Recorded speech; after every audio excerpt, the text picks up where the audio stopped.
abasirikari b'abarundi benshi bafashwe mpiri Fardc n'uturambo hano muri Uvira rwagati.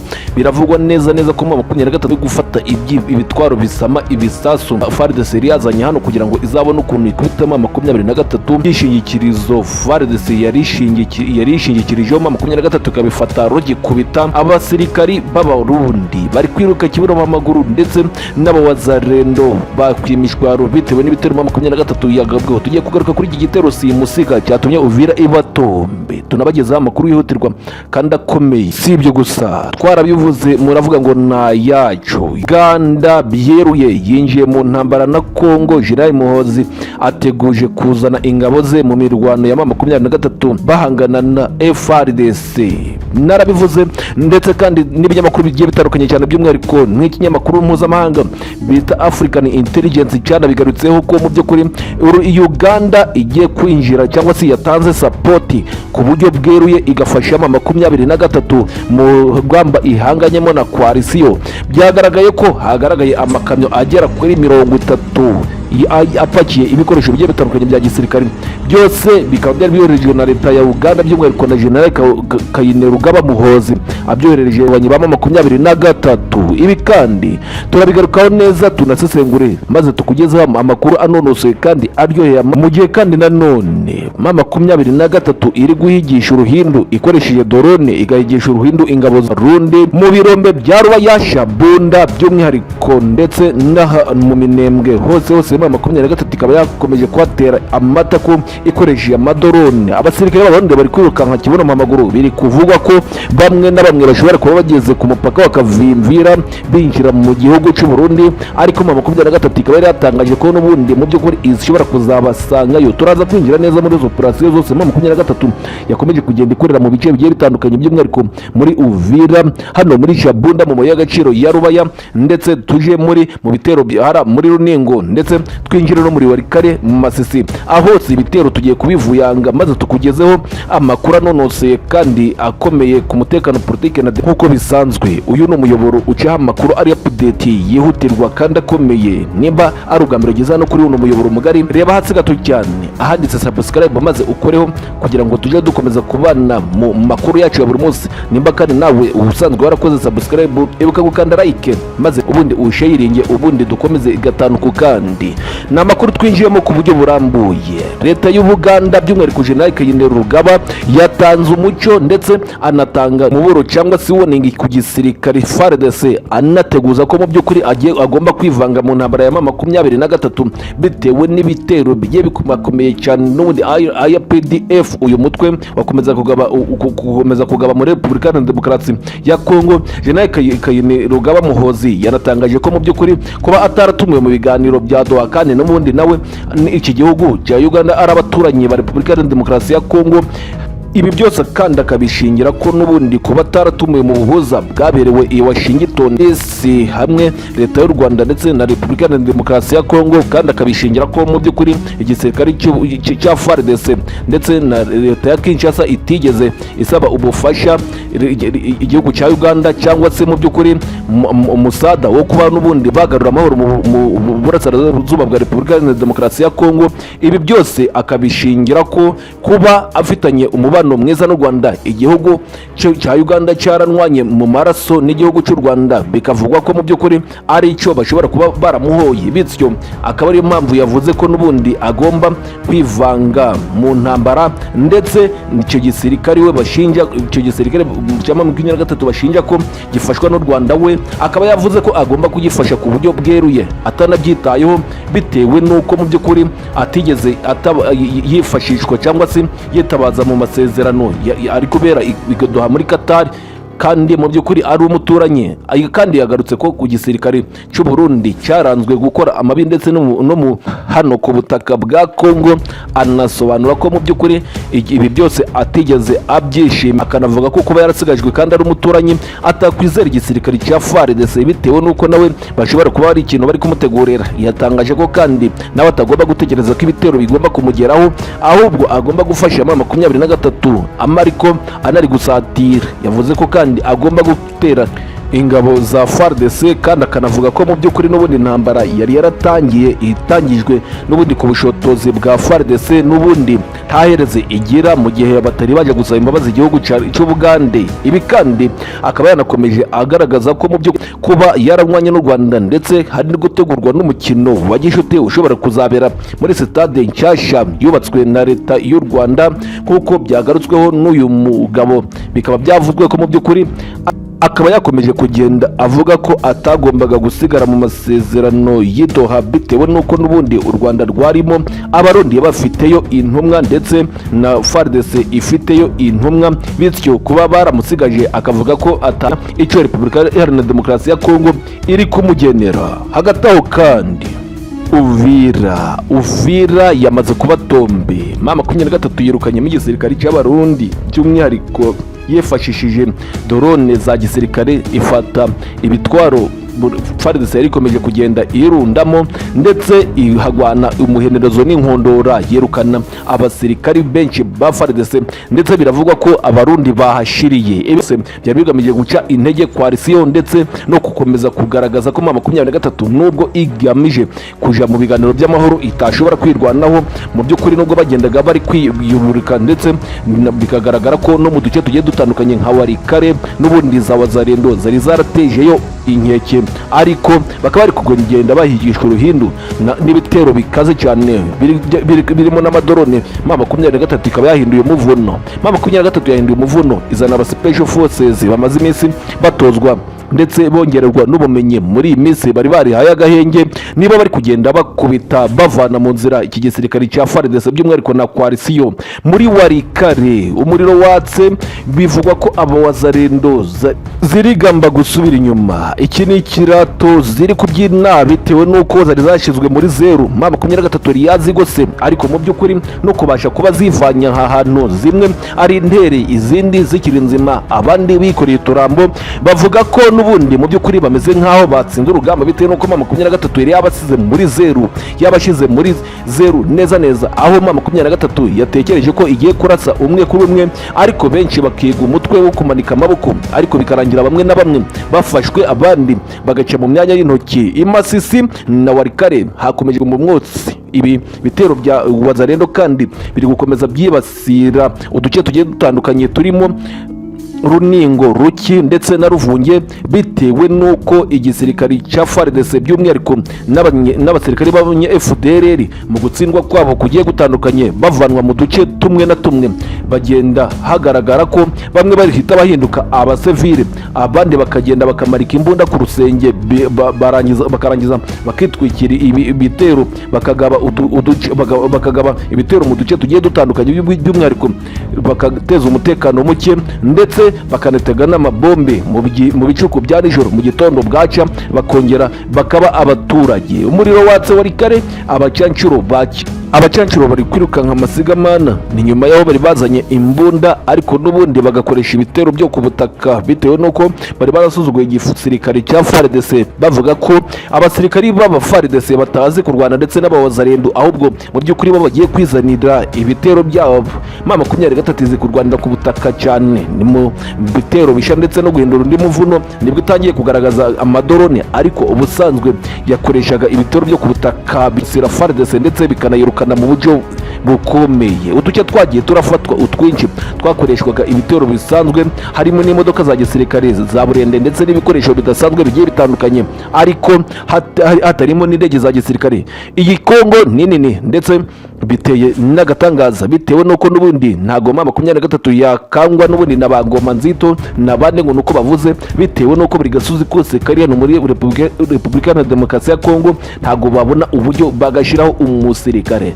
Ibitero byose biri kuza, M23 iri kuba yabiboneye kure, bimwe ikabihagarikira hafi, ibindi ikabipfubya rengo mutaru. Ibi byose bikomeje gukomeretsa Repubulika ya Demokarasi ya Kongo by'umwihariko abarundi bakaba batangaje ko mu by'ukuri bo nibikomeza gutya barasiga Gisekedi mu ntambara ze, bitewe n'uko n'undi biri kugaragara ko mu by'ukuri ng'itariki yagombaga kubahemberaho atigeze ayibahembera. Abarundi bari kurwana mu kuri bunotoka bwa Repubulika ya Demokarasi ya Kongo n'ubundi ku kiraka n'ubundi cyatanzwe na Perezida Fardc Gisekedi akagiha mu mwanya we wita Evariste Ndayishimiye perezida neva w'abarundi, uyu kiyoyo, uyu umeze nkaho mu by'ukuri atuzuye, dore ko nawe ndetse n'imyanzuro ye myinshi afata ikaba irangwamo amakomedi. Perezida Evariste Ndayishimiye yari yatangaje ko mu by'ukuri yinze n'u Rwanda ndetse akiyunga na M23, ariko ibi byose bigakubitirwa utwatsi kure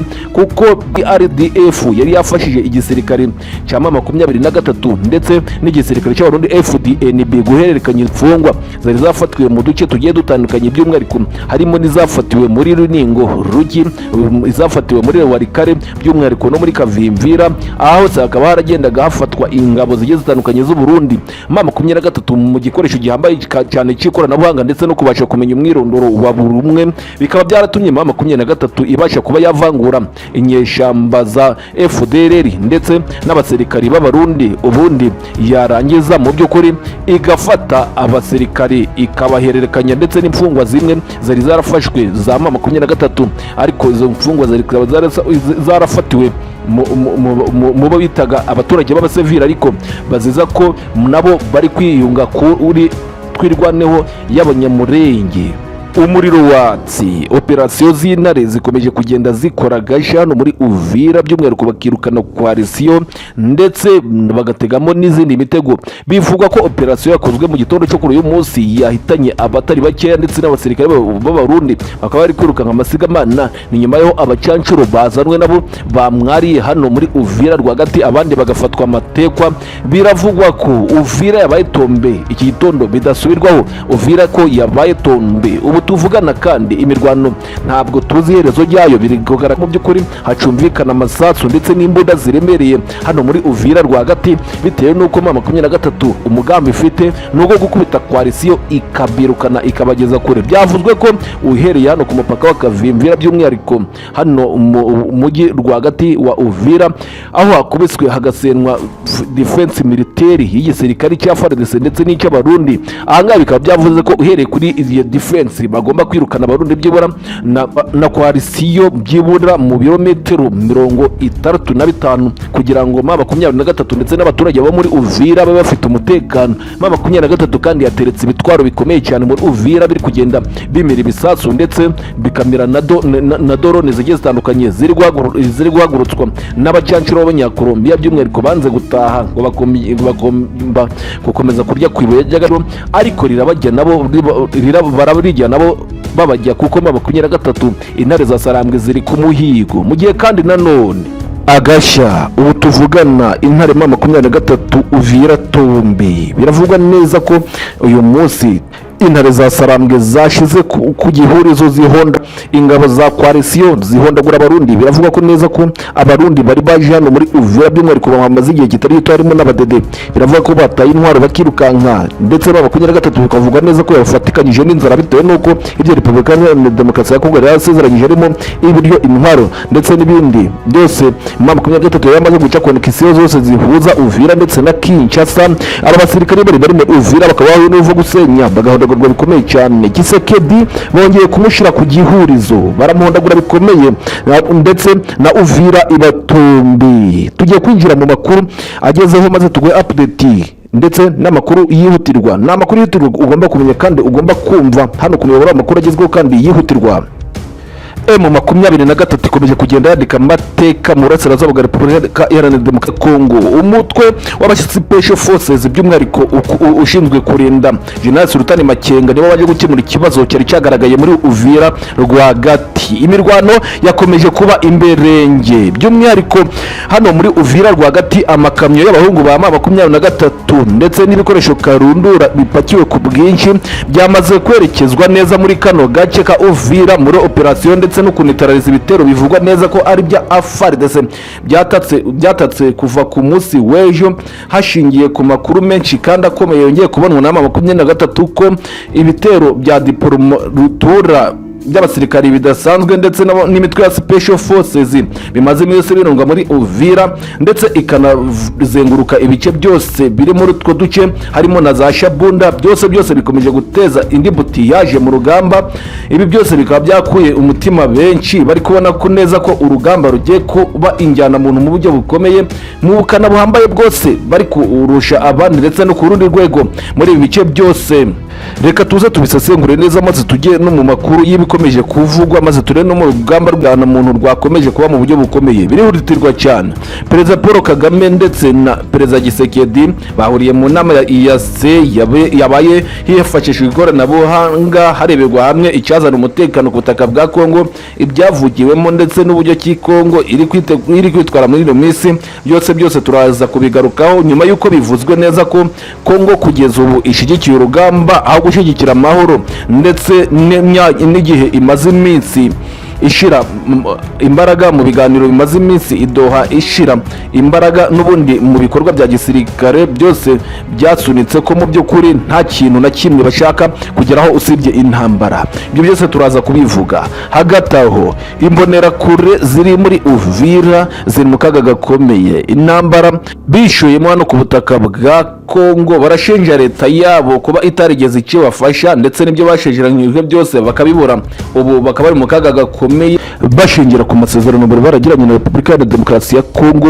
Kugeza uyu munsi igihembo cyabo kikaba cyarabuze ndetse no kubohereza ibikoresho ku mirongo y'imbere ku rugamba bikaba bikigoranye bitewe nuko M23 yaciye izi nzira zose ndetse n'uburyo bwo kubona ibiryo ndetse no kubona ikibatunga by'umwihariko harimo n'amazi bikomeje kunanirana. Izi mbonerakure ndetse n'abadede bafite akaga gakomeye hano muri Uvira. Biravugwa neza ko amahitamo bafite arayo kuba bahunga, kuko nyuma y'ibi bikorwa byose biri kugenda harimo kubura amasasu ndetse no kubura ibiryo, biri gutekerezwa ko bashobora guhura n'akaga gakomeye n'ubundi kuko bashobora gukubitana n'intare za Sarambwa no muri Uvira, kuko bari gutinya ko bashobora kubonwa kandi bakanabica. Ibyo Kongo ivuga neza ko ubu bidasobanutse yuko Ndayishimiye na Kongo bagiranye umubano udasanzwe, ariko nanoneho mu masezerano yiswe uyu mwijima kugeza nanone uyu munsi aya masezerano atarigeze asobanuka.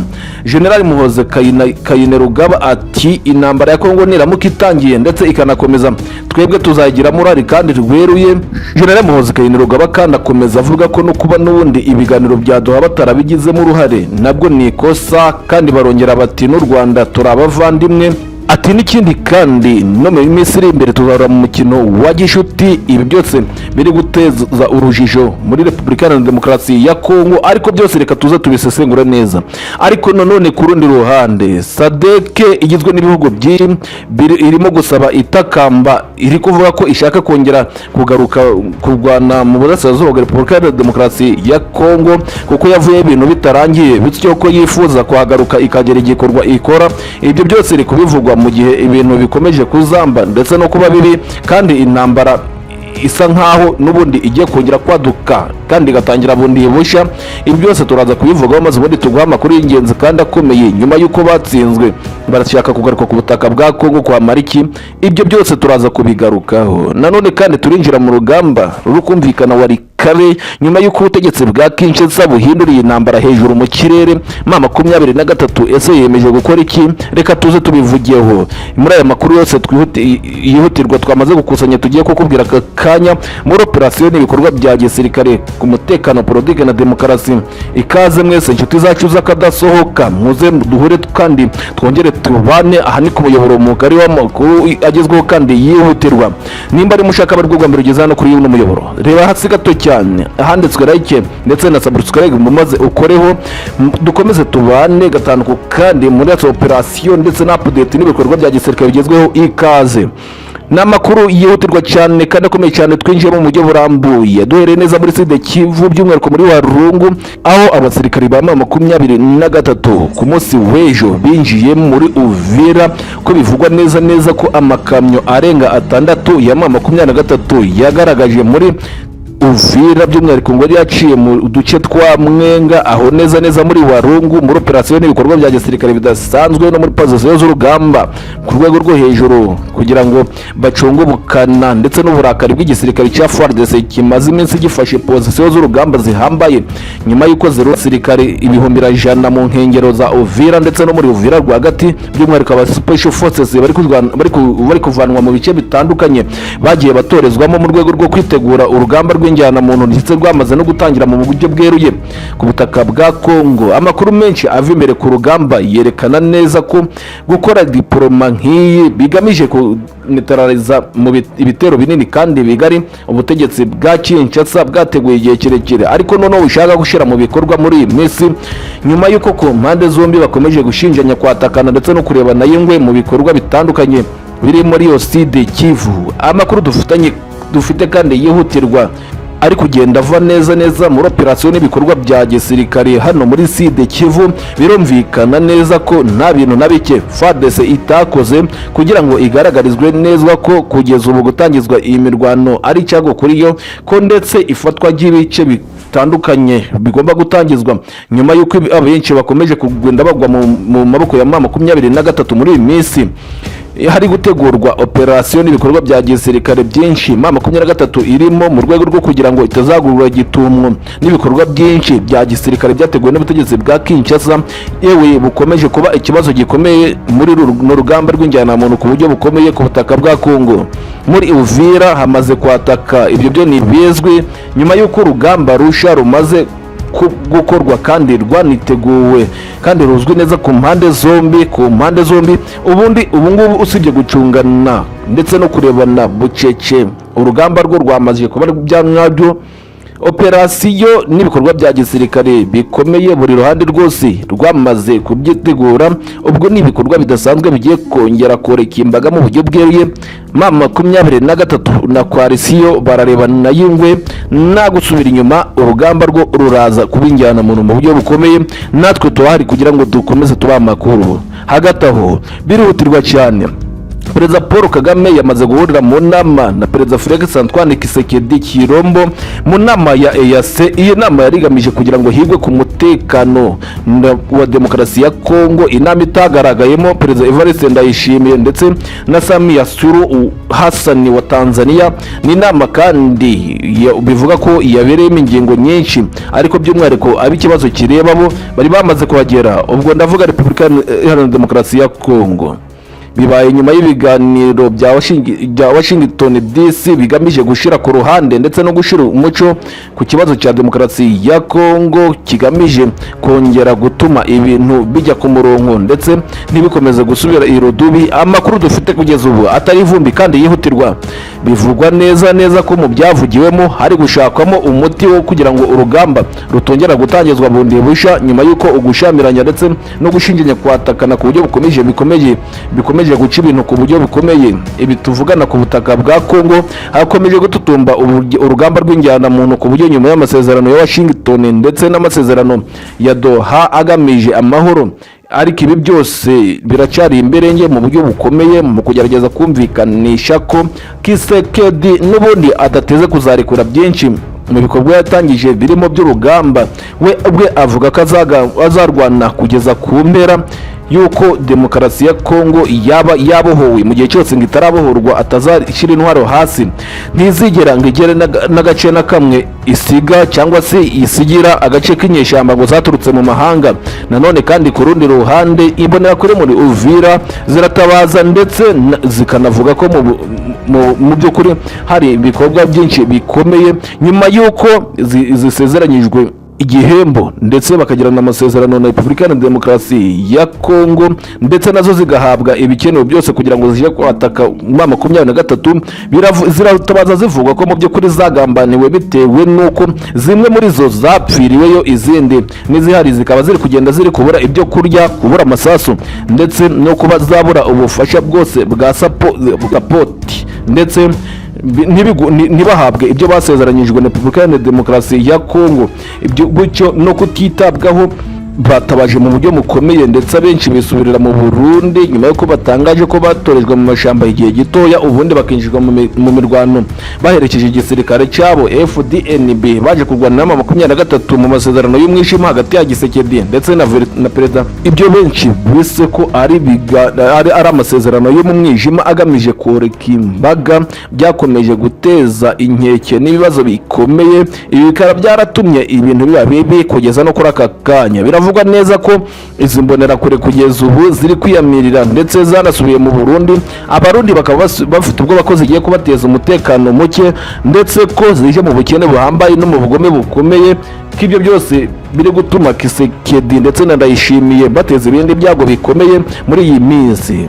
Hagati aho Muhozi Kainerugaba we ati intambara nitangira muri Kongo natwe tuzagiramo uruhare. Ibizwi neza uruhande Muhozi Kainerugaba yavuze ko bazarwanaho uko bizaba bimeze kose ndetse n'imirwano yose ikomeje.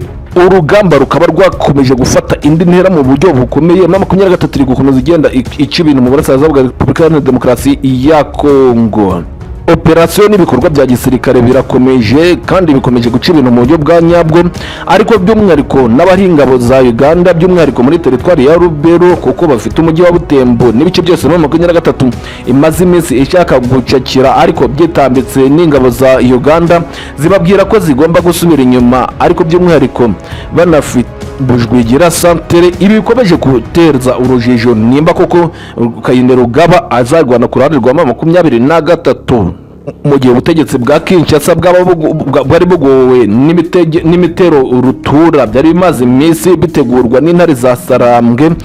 Intare za Sarambwe muri iyi minsi zimaze iminsi zitegura ibikorwa bya gisirikare bikaze, ariko ku rundi ruhande akongera ati ingabo z'u Rwanda turabavandimwe kandi twese turi bamwe, kandi akongera akavuga ko ari inshuti mu buryo bw'abavandimwe mu maraso, kandi akaba ngo nta n'ikintu na kimwe kiriho ku isi cya mu by'ukuri u Rwanda n'Ubuganda bugirana ikibazo.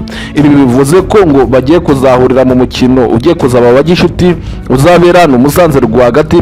Ibi bizavugwa ko bizabera hano ku butaka bw'u Rwanda, ibyo ubutegetsi bwa Kinshasa budakunda na gato, kuko ubutegetsi bwa Kongo bwifuza ko igisirikare cya Uganda cyaba gifitanye amakimbirane n'ic'u Rwanda kugira ngo babone amahoro kandi bumve batishishanya, kuko ubutegetsi bwa Uganda bufite ingabo mu ntara ya Ituri mu masezerano yabo bwite kandi agenda ashirwa mu bikorwa umunsi ku wundi nyuma y'uko barwanya umutwe wa ADF nabo, ndetse ubutegetsi bwa Uganda nabwo ngo bukabifashisha mu kurinda ibice kugira ngo M23 itabifata. Ibi bintu nabyo byose biteza urujijo kuko Uganda ifatwa nk'ikiromera muri urugamba karundura rusa nk'urwahuruje East Africa muri rusange no mu bikorwa bya gisirikare.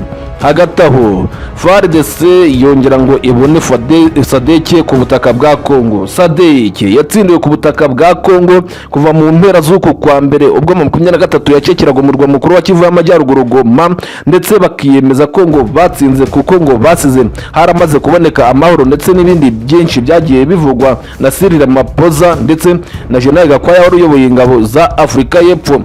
Gusa kugeza kuri aka kanya ngo barimo kuvuga ko ngo bari gukusanya Fardc ngo bongere bashire mu bikorwa igitekerezo cyo kongera kugaruka ku butaka bwa Repubulika Iharanira Demokarasi ya Kongo nyuma y'iminsi batsinzwe ndetse banabuze amahirwe yose yagombaga gutuma ngo bava ku butaka bwa Kongo bemye batameze nk'ingabo zatsinzwe zaciye mu Rwanda ndetse zihetse n'ibikoresho, bagasaba amahirwe ya kabiri kugira ngo mu by'ukuri bongere bagaruke muri Repubulika Iharanira Demokarasi ya Kongo ngo bakosore ibyo batakosoye. Ngo bahombye byinshi kubera amabuye y'agaciro ndetse n'ibindi byose babujijwe bari bamaze iminsi bagenzura kuri ubu butaka nyuma y'uko imiryango yari imaze iminsi ikora ubucuruzi bwa koruta ndetse n'amabuye y'agaciro bari baraje guhana ku butaka bwa Kongo no mu buryo bwo kwisahurira mu buryo bukomeye. Ibi byose bikaba byaratumye hacikishwa igikuba cy'ibikorwa byinshi kandi bikomeye kugeza ubu ngo byatumye ngo babura amahirwe ngo yo kubona ngo ibyo bagombaga kubona.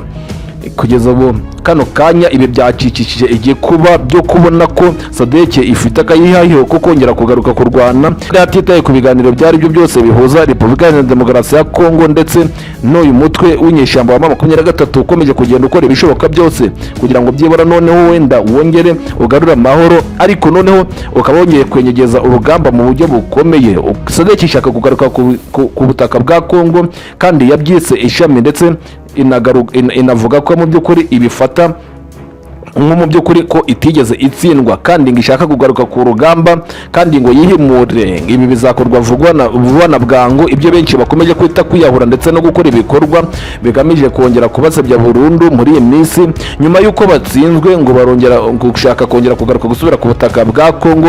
Ibi bikaba byongeye gutuma ibintu bisubirira dubi, nyuma y'uko humvikanye amakuru kandi akomeje kuvugwa ko bishobora mu by'ukuri aya mategeko ko ashobora gushyirwa mu bikorwa. Koloneli Nanga yahaye gasopo ikomeye cyane kuri General Sematama w'umuwazarendo.